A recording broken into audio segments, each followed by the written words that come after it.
The Goliath that is Disney keeps on cranking out live action remake after live action remake. But some animated films out there, I hope to God they don't touch. Much like Pixar. Right now it doesn't seem like it's gonna happen, but it isn't out of the realm of possibility. But if they do decide to dive into Pixar, one logical choice would be The Incredibles. Don't get me wrong, Disney, please don't touch The Incredibles, it's perfect as it is. Just give us a third animated one.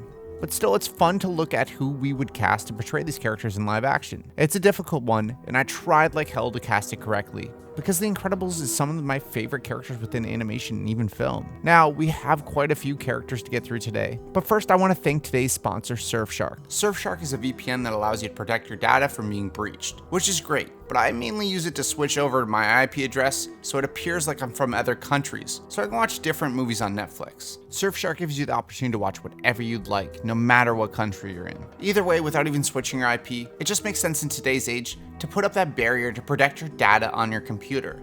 And Surfshark allows you unlimited devices. So use promo code BrianSeeker to get 83% off and an extra 3 months free. They give you a 30-day money-back guarantee, so there's no risk in trying right now. So go to the link in the description below for more details. As for the castings today, we are tackling all the main characters within The Incredibles. The first one, at least. That is Mr. Incredible, Elastigirl, Frozone, Edna Mode, Dash, Violet, Rick, Mirage, and Syndrome. So let's recast The Incredibles. Now before we get started, for once, I think this movie could actually be changed when brought into live action. I think it might have to go with a darker tone for The Incredibles, but one that's not without its humor. I think it would only be darker because portrayals of these characters probably wouldn't translate perfectly, so they'd more likely be realistic, which just would bring that darker tone. Now let's start off first with the character that this story kind of revolves around, Mr. Incredible. Now, Mr. Incredible, when we start the story, is depressed and apathetic about his family life and the mundaneness of the quote-unquote normal life. He starts the movie disconnected and really struggles. We need an actor who can pull off that unhappiness, but also that reverse side where he becomes himself again. We need someone who has that voice, but also that presence that makes you believe that they can actually work out with a freight train.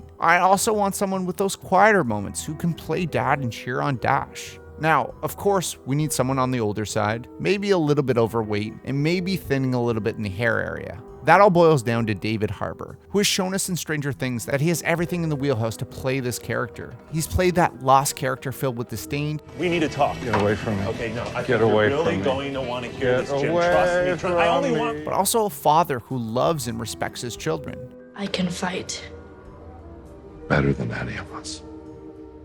But right now, I need you safe. He is going to be playing a character in Black Widow, which seems to be a has-been superhero as well. He has that forceful frame, that voice that you can buy into. So David Harbour as Mr. Incredible. Next up, let's tackle Elastigirl, or Helen Parr. She is the strong mother who is still a badass. As opposed to Bob, Helen is relatively happy in her normal life and doesn't crave the old days like he does. However, when she is called to action, she doesn't shy away. Although we are talking about the first Incredibles, it's important we have an actress who could really pull off that transition if we were going to do the sequel.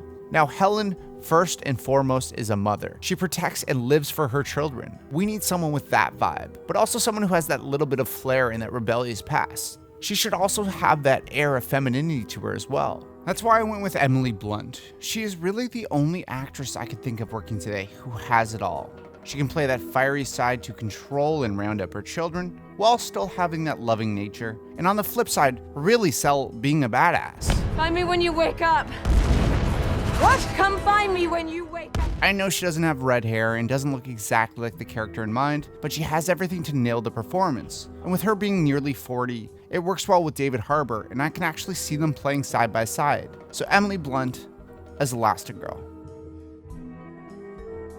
Next up, we have Frozone. Even though Mr. Incredible works alone, Frozone is the closest thing he has to a partner. Although Frozone doesn't really have much screen time within The Incredibles, he stands out among the pack. He's super cool, has awesome powers, and has some pretty important moments. He's got a little bit of an ego and has some fun with it. He needs to be cool, but also can be that little bit of ridiculous as well. He needs to be relatively the same age as Bob, since they go way back, as well as a voice and a personality that feels very large. I mean, he's voiced by Samuel L. Jackson. That's why I think Jamie Foxx works really well here. He's got that comedic background and that loud voice where he makes himself heard, but he also can be smooth and cool in those situations.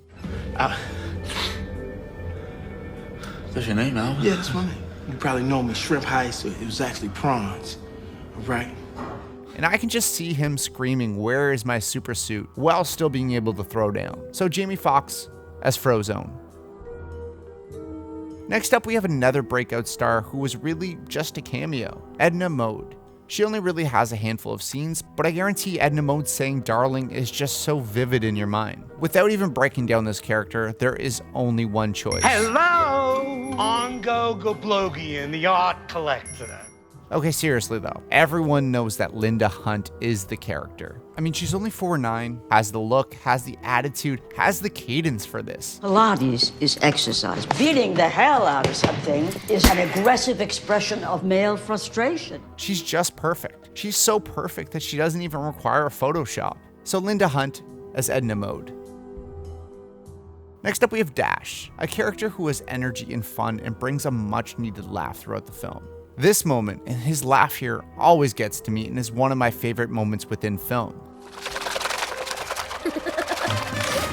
Now he is the epitome of the younger brother, annoying, high energy, and trying to get on his sister's nerves. I want someone who's actually around the age of 10, because it's kind of integral to his character. I went with Finn Carr, who has shown he can do a similar thing in Alex and Katie. I need you to make sure your mom doesn't go in Katie's room while we go to Wired.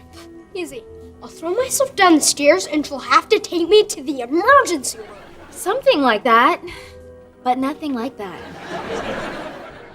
Copy that. As well as off camera, he has shown his personality meshes well with Dash. Yeah, nice. I actually broke it! He can bring that high energy and the fun here for this role. So Finn Carr as Dash.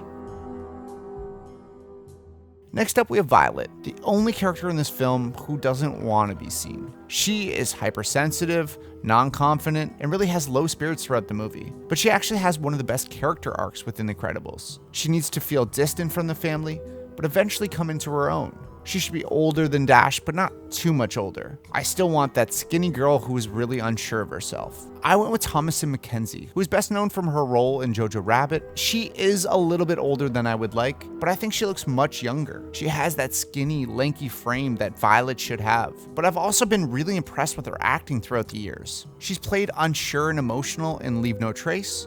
What if the kids at school think I'm strange? Because of the way we're living? But also confident yet fragile in Jojo Rabbit. Redeem me. No, that's impossible. Believe it, brother. I think she's an actress to watch, and I think this role would be perfect for her. So Thomasin McKenzie as Violet. Next up, we have Mirage, the main contact point of Mr. Incredible, and the potential love interest. Of course, it doesn't turn out to be that way, but I still think she needs that sexiness, that grace, and that air of mystery to her. She does have that little bit of a character arc throughout the film, but her main thing is sly, sexy, and really mysterious. I went with Gemma Chan. She has that grace and that allure that Mirage just has. Hi, I'm Astrid. What's your name? Ida. And who's this? Bun. Well, I think Bun Bun looks very dashing with his bow. You have a good eye. She's drop dead gorgeous and has that voice that brings the mystery as well. So Gemma Chan as Mirage. Next up, we have Rick, the agent in charge of keeping the soups in check and just helping them. Now, this character is dry, no nonsense, but has that air of caring shining through. He actually genuinely cares for Bob and his family, and no one does this better than Tommy Lee Jones. He comes across as a perfect agent with his grumbly voice and his disconnected speech, but he has a warmth behind him, even with doing so little in the scene. Humans, for the most part, don't have a clue. They don't want one or need one either. They're happy. They think they have a good bead on things. So Tommy Lee Jones as Rick.